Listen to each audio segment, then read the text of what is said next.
So you all are in the USA? Yeah, we're in the USA. Okay. I think you've met Krishna Das before. Yeah, I joined your concert, I think. Yes, you in did. Denver. Yeah. Yes, you did. Boulder. In Boulder, yeah. Boulder, yeah. Yeah. Many years ago. Yes. That So was wonderful. I'm Raghu, and Krishna Das and I were in India long time back, 1971, with our guru, Neem Karoli Baba. Oh, yeah, I heard of him a lot. Yeah. So, okay, here we are. And I've been reading your book, Rinpoche. So Rinpoche has a wonderful book, In Love with the World. I love that Thank you. too. The The title. title's wonderful. Yeah. And A Monk's Journey Through the Bardos of Living and Dying.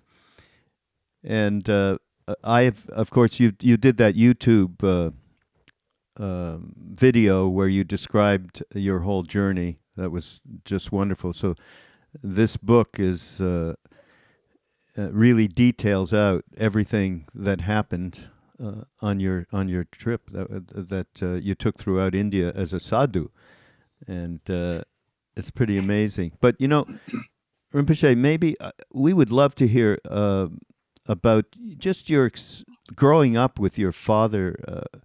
All right. And for everybody out there, Rinpoche's father, Tulku Urgyen Rinpoche, and he had 4 sons, and you are the youngest, right? Yeah. And there was Tsokni Rinpoche, Tsike Chokling Rinpoche, and Choki Nyingma Rinpoche. Yes. So Yes. this is quite a family of amazing beings. Can you just tell us a little bit about how you grew up and your being with your father, who is this extraordinary being? Yeah. So actually, I was born in the mountain Manasilu, the right bottom of the mountain Manasilu in Nepal, which is the highest mountain in the world. So in my hometown, the culture, the language, everything is like Tibet is border between Tibet and Nepal. So my mother normally don't want to stay in the summer in Kathmandu. So very hot. So every time we spend with the mom, grandfather, grandma, summer in the and whole winter we spend time with my father in Kathmandu, in Najukompa. So every year we go like back and forth, and the journey was wonderful. So first time, I learned meditation from my father when I was 9 years old. So yeah, it's really, really amazing to have such a great meditator as my father. So many people, they're being born, and after that they look for the meditation teacher. So I'm lucky, just give birth and there's a teacher. Yeah. Yeah. And then, but you were groomed from an early age as a monk, is that correct? I really formally become kind of like go into the monastery when I was 11 years old. Oh. In Shirabling monastery, which is northern part of India near Dharamsala. Oh yeah. So my main, the head of the Shirabling monastery is like Guru Bajadara Taisidu Rinpoche. He's the abbot. Yes. Yeah. Mm-hmm. So I went there, and that time I was 11 years old. And then all the way through until you became the abbot, not of that monastery, but of the one in Nepal that you're nearby now, right? Yeah. I have we have 2 monasteries, one in Nepal, Kathmandu. Right now I'm in Nepal, Kathmandu. So this monastery here is more like the school traditional the college, the monastery college, sheta, what we call sheta. It's like ashram, but it's really kind of like go to thoroughly study and debate and contemplation, and also meditation. We combine study and meditation together here in this monastery. So both together. And in Bodh Gaya, I have another monastery. And the Bodh Gaya is for the more younger monks. So we have the school there from grade 1 to 8. So there's 2 monasteries. I'm only 70. Can I enroll there in Bodh Gaya? Welcome. Here in Nepal, now we are really developing really new way of the education, try to bring the ancient wisdom and modern knowledge together, not just intellectually study, from the experiential level. So now what we call abiding heart. So this is now forming in Nepal monastery, and this I'm very exciting. This really like what we call the head, heart, and the habit to transform 3 into the from kindergarten to the grade 8. So this is really exciting now. Yeah, formative years for children. Yeah, and if you want, welcome. I started kindergarten. So it will be beneficial for all the young kids. So Rinpoche, tell us what happened. Where was the moment that you decided that I am going to leave all of my roles as abbot and all of the things that I have been habituated to for so many years and just set out with virtually nothing, a few rupees basically? How did this come into your mind? When I was young, around 7, 8 years old, my mother used to read a storybook, great story like Milarepa, great yogi in Tibet. And there's some other teachers, great teachers in Tibet. So every day, in my hometown, the temperature is quite cold. So in the evening, normally we will have soup, Tibetan soup, tupa. And then we all get together around the fire, the wood fire in the middle of the house. Then we will have soup and finish. Then normally my grandfather go to do practice meditation. And me, my mom, and my grandmother, 3 of us together. And my mom then will read story. So I heard a lot of story about these yogis who go into the mountain, in the caves. And then there's a lot of song about the realization, the meditative experience. So sometimes my grandma, when my mother read this story, my grandma will cry. No. And then my mom cry, and then I cry, and 3 of us cry. Oh. So, and these are really, really stuck in my mind. It's there in my mind, and I like the mountain, I like the cave, I like the kind of like wandering to explore different part of the go beyond than my circle, Yeah.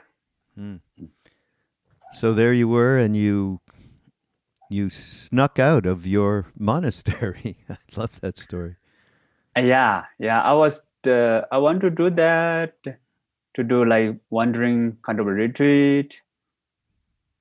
And I asked my father before he died.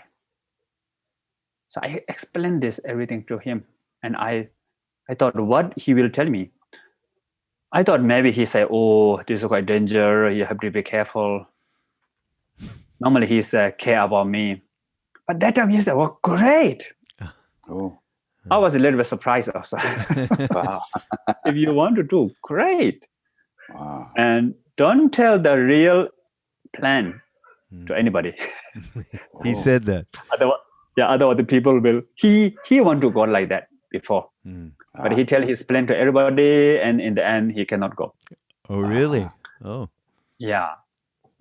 So then, of course, I tell everybody I'm going to retreat, but the real plan, I didn't tell anybody the real plan. And I was in Bodh Gaya at that time. So yeah, in the night I went out from the monastery and go to the train station, took the normal Chaluwala, and then went to Varanasi. And there's no particular plan, just there. And I had backpack and some few thousands of rupees. Then when I arrived in the Varanasi train station, I was thinking, where should I go? I have no idea. I've never been like that before. So I found there's a small bookshop there, and I found the map, kind of like map of India. There's a lot of landmark, the holy places, something like that. I can see. Yeah. So the nearest one is the Kushinagar. Yeah. Yes. So then I went from Varanasi to the Kushinagar. But I love the detail in the book about getting on that train for the first time from Gaya to Varanasi and finding a place you could even just sit. You were on the floor. I mean, this is all with the rush of the people and all of the various from the smells to the bathrooms, which we kind of well know ourselves from our first time in India too. It was overwhelming. And you were describing how you kept pushing back into your practice and getting awareness of that. Must have been quite extraordinary. Yeah, that journey, that train ride was a really, really amazing experience. So although I prepared to go to wandering retreat, and I was imagining that I'm on the street, and then, all this, but then I forget the train ride. So then suddenly this unexpected, the train ride, which is I never went before like that. Yeah. It was really, really kind of like something for I back to the practice, and again lost, again back to the practice. So there's a lot of monkey mind story there. Yeah. And then you get to Varanasi station, which we also know well. Oh boy. And you just walked around trying to get your bearings as to where you were. Yeah. But now the Varanasi station, I went back again after finishing my retreat. I went there. Now become very nice. Oh, really? It's completely different than before. Oh, really? Now they make kind of a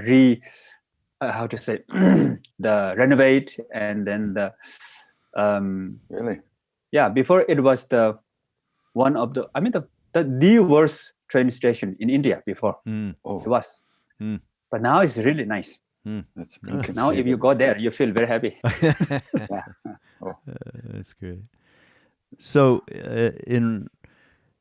this book is wonderful, not just for this incredible story of you leaving and becoming a sadhu, but also reflecting on the different teachings that you've had and sharing those. I found that. And there's one in particular that you say Tibetans have an expression for deliberately increasing the challenges of maintaining a steady mind. And it's called adding wood to the fire, which I've never heard of before. Can you talk about that and that practice and relating it, especially from you put a lot of wood on the fire the minute you got on that train from Gaya. Right. So what we call the style of practice is self-liberation, self-antidote, sometimes what we call self-antidote, self-liberation, which is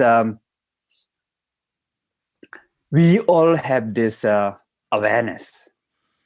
So this awareness with us 24 hours, never be separate. And this awareness is pure, present, calm. It's like sky. So sky is always there, always free, pure. But then there's a lot of cloud in the sky. You might have nice cloud, beautiful cloud, ugly cloud, and pollution also, or fresh air also. So a lot of things are happening in the cloud, in the sky, but the sky is still free and present. So we all possess this kind of awareness, and this awareness is the background of our thought, emotion, feeling, perception, memory. All this, like thought, emotion, perception, memory, is like cloud. So pleasant, unpleasant, neutral, confusion comes and goes, but all are in this awareness. And this awareness also infused with the compassion, wisdom. So awareness, compassion, wisdom is like sky. So it's really important for the self-liberation meditation, like self-liberated meditation, is first connect with awareness. And how to connect with awareness? There's step-by-step practice. Like you can use form is the way to connect with your awareness, with sound, with the smell, with the taste, with sensation, with thought, with emotion. So from the 5 senses, everything can be support for awareness. Everything can be adds to recognition of awareness. Awareness with us all the time, but if the problem is we are not recognized. So normally what I call, if you have watch, the quality of watch is to tell you time, right? But if you not recognize watch, even though you have the best watch in the world, watch cannot tell you time. Once you recognize the watch, then watch can tell you the time, but the watch is same as before, not getting better. So therefore, to connect with this vast and present genuine awareness, first you have to practice safe place with the right environment and condition. So we do the retreat sometime, the formal retreat, solitary retreat. It's like if you want to make the fire, first you have to start with the tiny woods, right? With not too much wind, easy to set the fire. Then once the fire becomes bigger and bigger, you add more the bigger woods. And then wind blows better. In the end, more woods, more wind is better. So that's the idea, that first you have to develop this awareness with the right condition. Then slowly you need to face the challenge. And the challenges can be like environment, physically, emotionally, a lot of different challenge. Is really good. So in Tibet, some place the meditators will meditate in the mountain. So what I call 5-star caves in the mountain. The 5-star cave meaning the cave where there's a stream of the water nearby the cave, and the cave is dry, and there's a woods around there, dry woods, dry branches. But then that is the 5-star cave. So if you are in the 5-star cave, there's not so much problem sometimes. Then some meditators, they come down to the village and town, look for problem. So therefore, its challenge normally is really, in a way, for the transformative meditation, self-liberated meditation is eventually really beneficial. But for, let's just talk about just for laymen or people on the family, whole, kind of people and so on, just this idea of bringing in, get the wood up and getting that to the point where you're not running away from it and you're getting closer to it. you're forming some kind of, say, friendship with it. Yes. How do we approach that, talking to householders in terms of this concept? Yeah, I think for the self-liberated style of meditation is you can meditate everywhere, anytime, under any circumstances. But of course, first, when you begin to learn meditation, you need to have kind of the right circumstances. You need to do formal session every day a little bit, maybe begin with 10, 15 minutes, just full-time dedication for only meditation. And then apply meditation in your life while you are having whatever your normal life having, at your workplace, while you're having dinner, lunch, breakfast. So you can practice everywhere, anytime. As you develop more and more experience, then actually nowadays in our modern life, they're full of challenge, isn't it? Yeah. So normal, what I said, maybe you don't need to look for a cave or go to some particular places. Like even children, when you become 18 years old, you have to away from the family and you have to start everything by yourself, right? Your life. It's like wandering retreat. You can be like that. Yeah. Or in our life, there's anytime there might have some challenges, challenge from the environment, physically, mentally, a lot of things like that. These are really great opportunity, I think, if we transform. Yeah. You know, actually, I'd like to talk about courage, because I think that plays a big role in what you're talking about in this particular practice. Krishna, maybe tell that story of your being with Maharaji and courage. I had been in India for 2.5 years. Yes. With Nimkaroli Baba. Yes. From 1970 to 72. And he had just told me that I had to go back to America. And I said, but Baba, I'm just learning Hindi. He said, too bad, you have to go. Ciao. So one day we were sitting together. And for a long time, it was very quiet. He was just lying on a bed, sitting up, lying down, sitting up. And then all of a sudden, he sits up and he looks at me and he says, courage is a really big thing. And I went, what's going to happen? And then there was one Indian devotee there who said, oh, Baba, God takes care of his devotees. He just looked at him like this and he goes, again, courage is a really big thing. Mm-hmm. And then he laid down again and went back to sleep.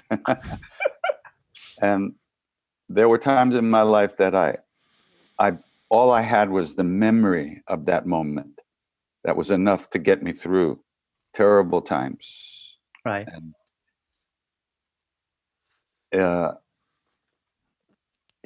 it was very extraordinary that he gave me that. He kind of sealed a place off that I couldn't go past that place. I was safe, even though it was terribly difficult. Yeah. My father also used to tell me about this. Like courage and hope is really important. So whatever external problems, obstacles, seeming like obstacle, problems, mistakes, whatever we do, but the important is we can learn from these things. We can grow from these things. And don't give up. Letting go is not giving up. Right. What my father told me. And he said, if you are going somewhere and then you reach the dead end, the road, what you have to do is first take out your backpack and throw the other side. Uh-huh. Yeah. Once your backpack is gone, then you will use your capacity, your Uh-huh. knowledge, wisdom. You will cross that boundary. So, yeah, this is in my book. I mean, when I first coming out of my monastery, I threw my bag first over the wall. Yeah. And once I throw the bag, then I have to go out. So then I went the gate and open and come out. Yeah. Yeah. Yeah. It's almost like part of us is the backpack, and we've been thrown already, and we have to follow the rest of our hearts. Yeah. I think one of the most important lesson that what I learned from my father and my teachers is we all have great potential. We all have awareness, wisdom, compassion, skills, capacity, a lot of great things within us. But then what we have to do is, as you said, courage and go forward. Yeah. And try to use our knowledge and capacity and wisdom. So I think it's really, really important. Yeah. Yeah. In another part of the book, you describe Bardo. Yes. And you say it can be understood to mean, quote unquote, this very moment. The nowness of this moment is the continual suspension or pause in between our transitory experiences, both temporal and spatial, such as the tiny halt that exists between this breath and the next. Love that. Did you talk a little bit more about Bardo? Yeah. So the Tibetan word Bardo meaning in between or intermediate. So what we believe is we all have this great nature, what we call basic goodness, our enlightened nature, and there's a lot of word about that. But the best opportunity to connect with our fundamental nature is this gap. So, for example, if we really want to grow, if you really want to go out of our normal circle, of course, we all have some kind of a cocoon. Mm-hmm. We are living in the bubble. We create our own bubble and we put ourselves in there. In order to cross that, go beyond that, you have to go through some kind of gap. Mm-hmm. And this gap, sometimes there already exists in your life, but we don't know. Then the gap become not so much beneficial. But some people, during all this great insight, all these great inventions comes from this gap. So, for example, for me, when I leave my monastery, I live my normal life, and the first what I felt is the moment when I cross the monastery gate, my mind become wow, like it's kind of like the moment where there's no concept, and then kind of a little bit like present, but the sense of openness. But then I remember my meditation, the Bardo meditation, how to be with this moment, how to embrace that moment. So then that really helps me to really become like, find courage, like you said, and find really nice openness, spacious, and that will become the platform that I can really connect with my inner capacity, awareness, wisdom, all this. So then I can transform this for my next journey. So normally what I call is if you really want to grow, you have to die. So if you don't die, you cannot rebirth again. So the death is not the only the last, last of our life. Yeah. Actually, death is happening every day. So sometime, the first time I thought my book title will be "Dying Every Day," So this moment, to accept that and to be in that moment in our life, I think it's really, really important. So then, and this Bardo is not only the moment of the dying, and right now, in between, especially when you become 18 years old, you move. When you lost your job, another big gap there. Broken heart. One way is big problem, but then there might be another transformation may comes. Yeah.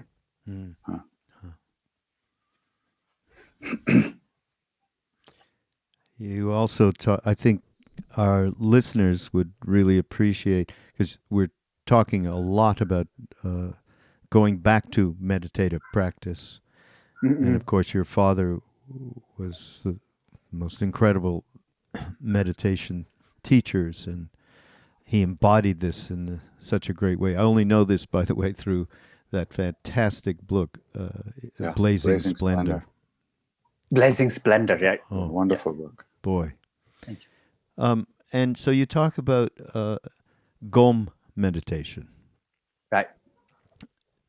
I think this is a very, very good thing for all of us to hear as a practice, and understanding the idea of becoming familiar with, which I think is what Gom means. Can you talk about that? Yeah. So in Tibetan term, what we call Gom for meditation. So Tibetan term Gom meaning meditation. So what is the meaning of Gom is like getting familiar with. So getting familiar with your own mind, getting familiar with yourself. So that's the meaning of Gom. So how to get familiar with yourself? Through recognition, through awareness. So as I mentioned before, we all have this great awareness always there with us, present, sometimes what I call 24/7, 365 days of the year, isn't it? Yeah. That phrase, good? Yeah. Always there.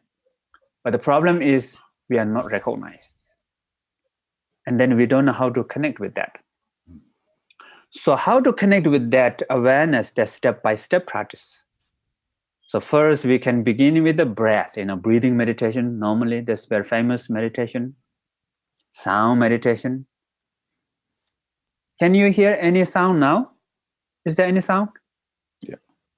Voice. I'm in Kathmandu. Should have a lot of sound here. Yeah. Can you hear? Yeah, we can hear. Yeah. Yeah. That's all. That's the awareness. Just here. Once you recognize awareness, then you listen. What is awareness? Awareness meaning knowing. So knows what you are thinking, what you are feeling, what you are doing, what you are seeing. That's all. Very simple. There's a cognition. And that awareness is like light. So when we look at the sky, you see the light in the sky, but in the empty sky, in the empty space, not easy to see light. If the light reflects on my face now, on this video, on the wall, on the tree, on the house, we can see light. Easy to see. So therefore, we have this light, awareness light. But in order to connect with that, we need to use object first. So object can be breath, can be sound. So how to focus on the breath? Just knowing the breath. Okay, breathing in, breathing out, breathing in, breathing out. Just like that. And there's a lot of other thought comes, the millions of other thought, to-do list. Many people has a lot of lists. Okay. So when you be with the breath or with the sound, all these different thought comes. What we have to do is let them come, let them go. The main important thing is if we remember our breath, then it's okay. If we are not forget our breath, then there's a lot of other thought comes, like normally what I said, pizza. If you not forget your breath, still you remember your breath. If the pizza comes, let them come. Not only one pizza, two pizza, three pizza, four pizza, five pizza. Okay. Pizza around all over you. No problem. If you not forget your breath. But the most of the time, many people got misunderstanding about meditation is they thought, oh, no pizza. Breath. Don't think anything else. Concentration. But then you think about pizza more. So the real thing is just don't forget your breath. If you're not forgetting your breath, pizza can come and pizza can go. So then slowly, then in the end, you can connect with awareness itself. Then in the end, no need support. You just let go of the support and just be with the present. Not get lost.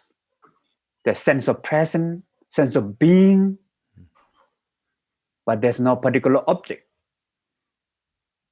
No even particular meditation also. So there's step-by-step practice. Wonderful. But one has to start with the concentration or the samatha. Yes, at the beginning. You were saying about the light in the sky. You don't actually see the light until it's reflected on something. The light itself is invisible to the eye. Yes. But so like space here. Yeah. In this empty space, not easy to see light, Of course, I can see light on the wall, like that. Right. But the space, of course, is there. Yeah, light is there in the space. Yeah.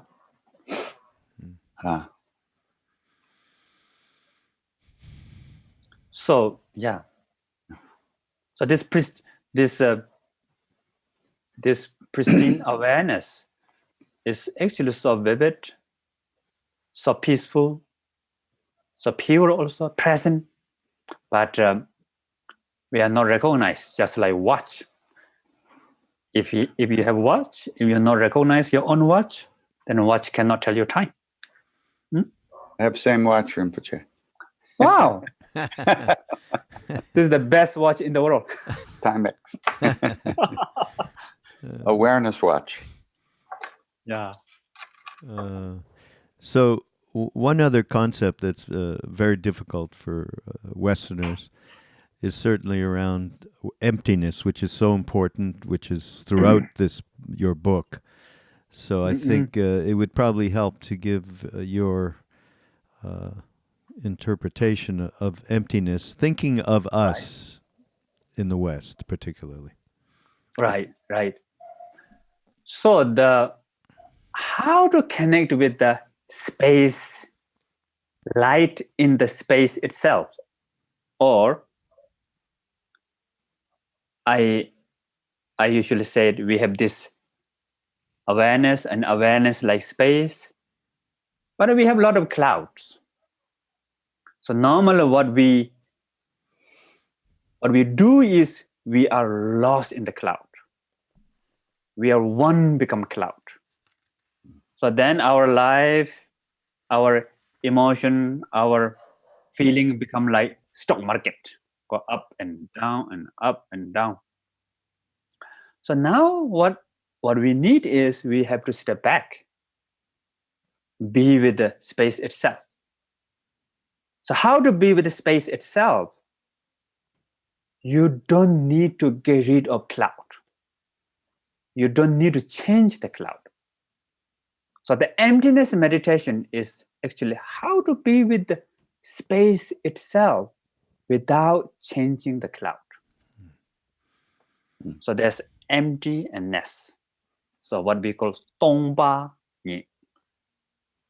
So when I was young, my father said tongba meaning beyond concept. But the ni meaning not nothing. There is awareness. There is perception. There is phenomena. Everything is there. You can perceive everything but beyond grasping. So what appears to you is not the problem. How you relate with that, the grasping, the fixation of mind, that is the problem. Right. So emptiness practice is let go of the fixation of mind. So our mind become open up, be with the space. And then everything allowed. Although everything is taking place, even the tornado, hurricane, the cloud change, become tornado. But this tornado and hurricane cannot change space, cannot change sky. Right. Isn't it? Right. Yeah. Yeah, that's the main meaning of emptiness. So many people misunderstood about emptiness, that the emptiness meaning nothing. Yeah. Voidness. So that's not the real meaning about the emptiness. Yeah. I think that I heard that it was D.T. Suzuki, the Japanese philosopher, who translated shunya as emptiness first. Whereas some people say it could also have been fullness. Yes. Yeah. Yes. Right. That's true. Yeah. Very good. Yeah. And our friend Robert Thurman, who talks about it a lot, about it around bliss. He has that term that relates to, he really rails out against people who think nothingness. This is nothing, void. He gets very angry about that. And he not angry, but he says nothing's not nothing. Yeah. Right. And he relates. He said it's about bliss and freedom. Yep. So this is more like Tantric tradition, that union of emptiness and bliss. So meaning is when you meditate, there's some different stage of the mind, some practice with the energy in your body, the prana, bindu, nadi. So prana meaning energy, nadi meaning the nerves, the channels, and the bindu meaning the cells, the dot.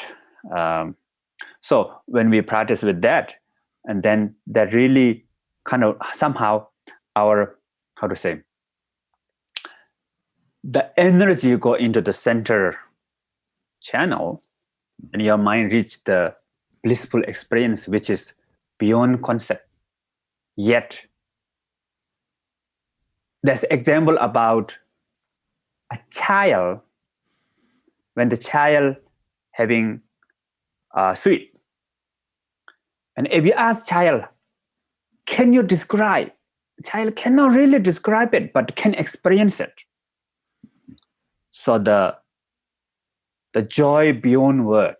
So joy beyond concept is empty, but the experience of joy is the not nothing. Yeah. So union of emptiness and the bliss. Mm. So there's the different way to connect with the awareness itself, the fundamental quality of awareness. And there's another term is what we call emptiness union with the luminosity. So the luminosity here is the awareness, sometimes what we call awareness, clarity, luminosity, pristine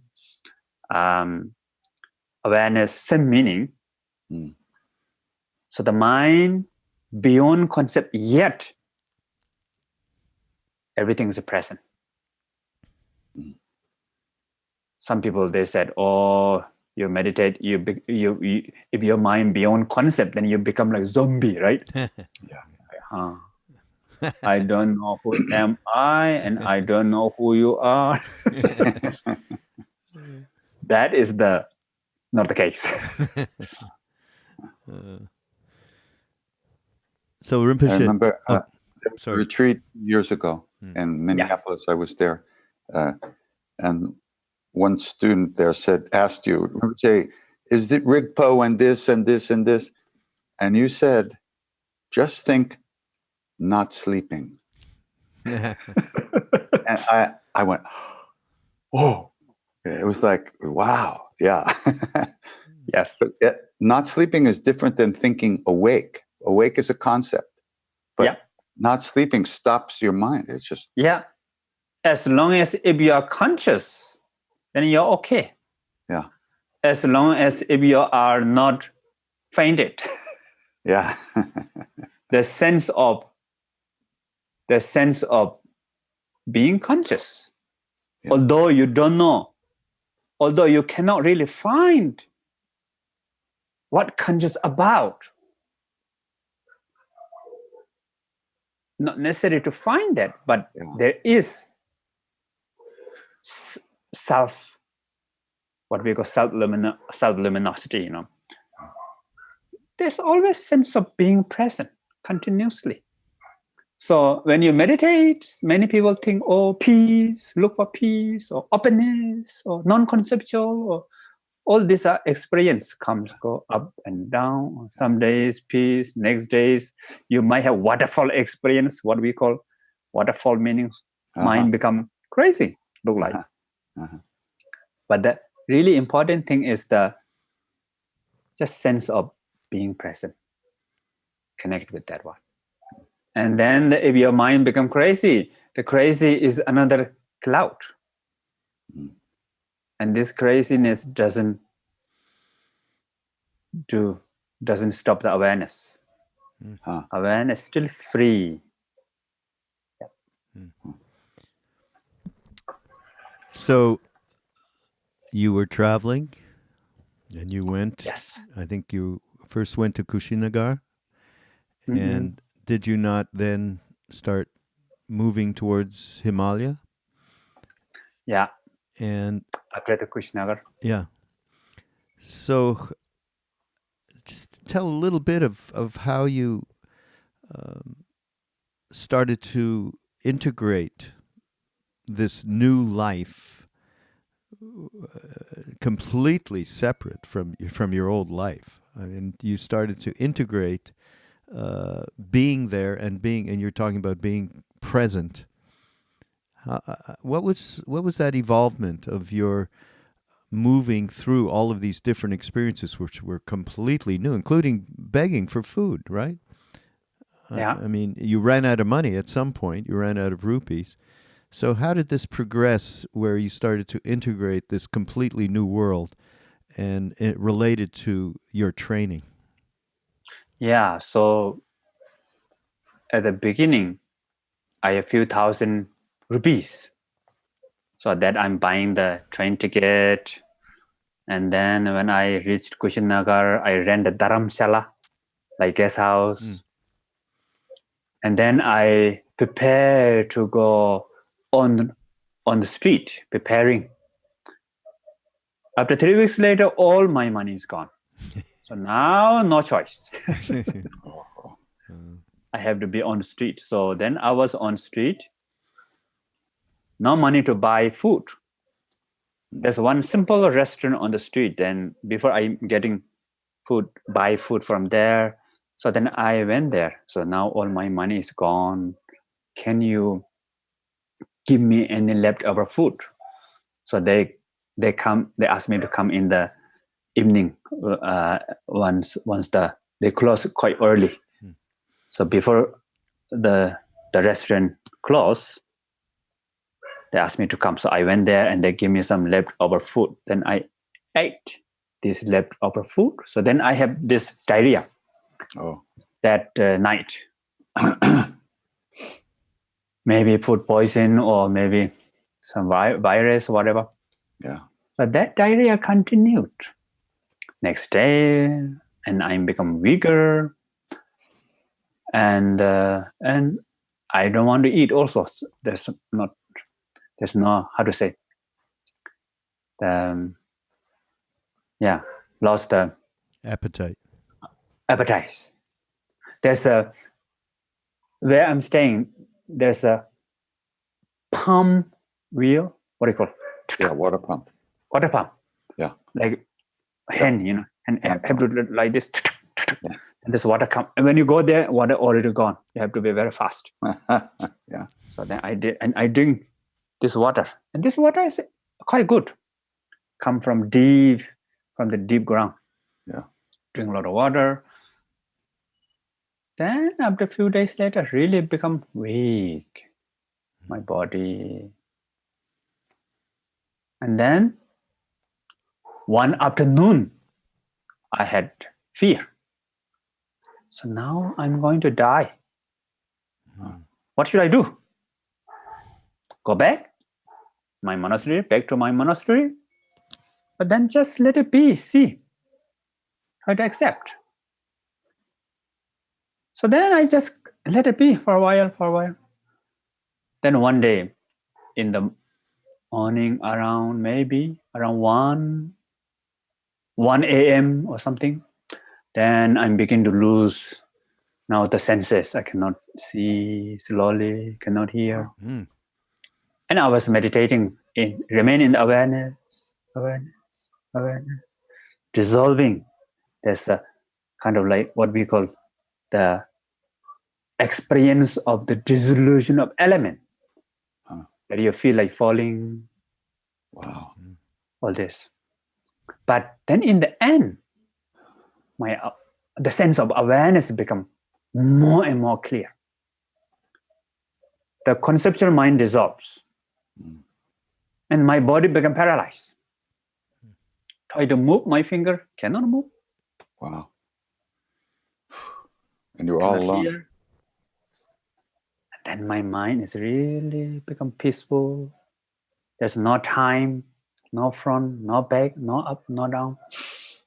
So peaceful, joyful. But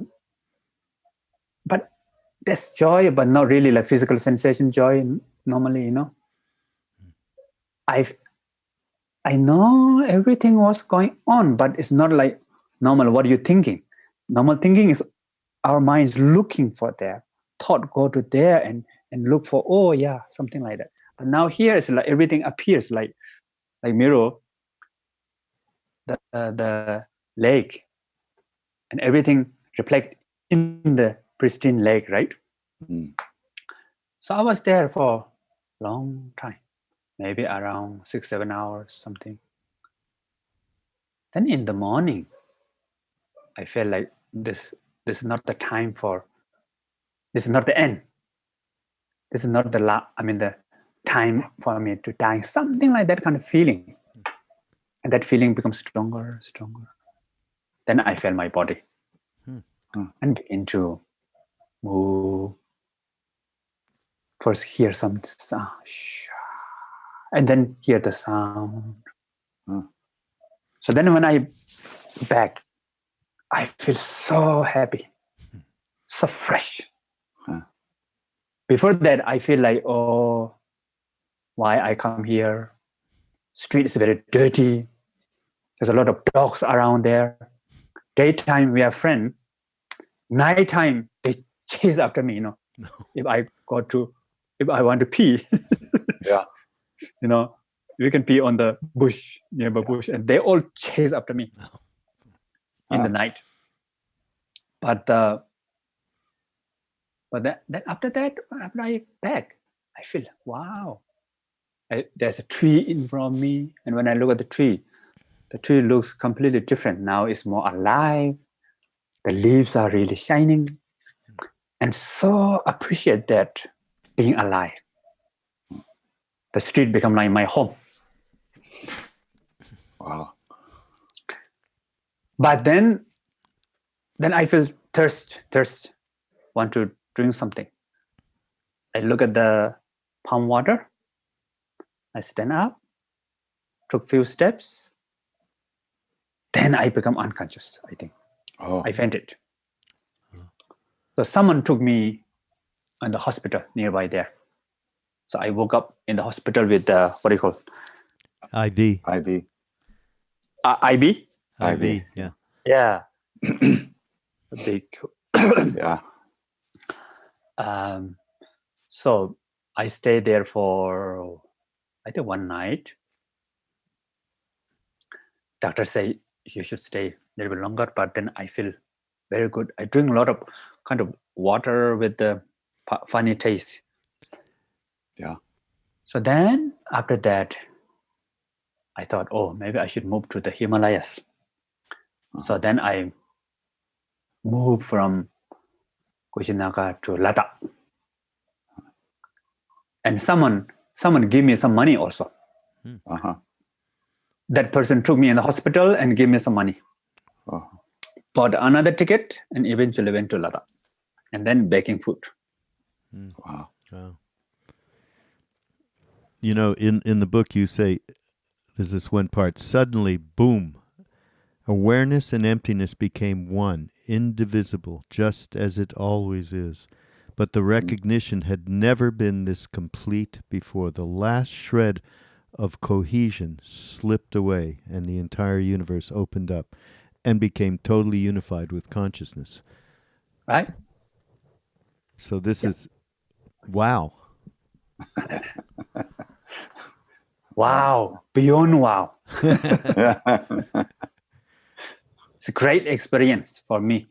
Yeah. It is the most difficult one, but that is the best experience for me. I think this is really, really wonderful kind of like experience for me, that after that, then it's really become kind of like, before that I have a lot of fear, there's a lot of unsafe, a lot of things. But once you lost that, then you are really,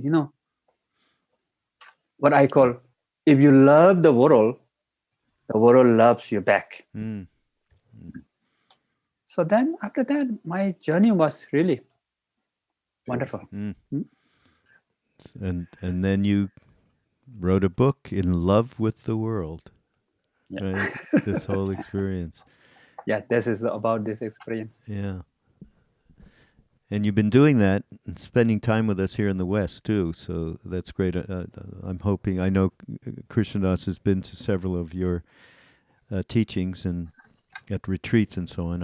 I hope to be there, too. And we are going to let everybody know. You are coming back to America this year? Yes, I'm coming to America in May. This book will release on May 7th. Mm-hmm. And I will do some book tour, and also I will teach the meaning of book, how to practice the Bardo meditation. So I'm going to do a lot of course around the Bardo meditation. Yes. Oh, wonderful. So we hope to meet up with you there, and we'll put everything up so people can know where you're going to be and join you. That would be Thank you. Fantastic. And so everybody listening, we will have all of these links and links to Rinpoche's book, and not only this book, Joy of Living, which is a wonderful book as well, and schedule and websites, all of that, and not to mention his brothers. We have to connect up with them as well. And, yes, thank you. So thank you so much for being here, Rinpoche. Yes, thank you very much. It's been just wonderful. Thank you very much for both of you. Thank you so much. Namaste. Namaste. Namaste.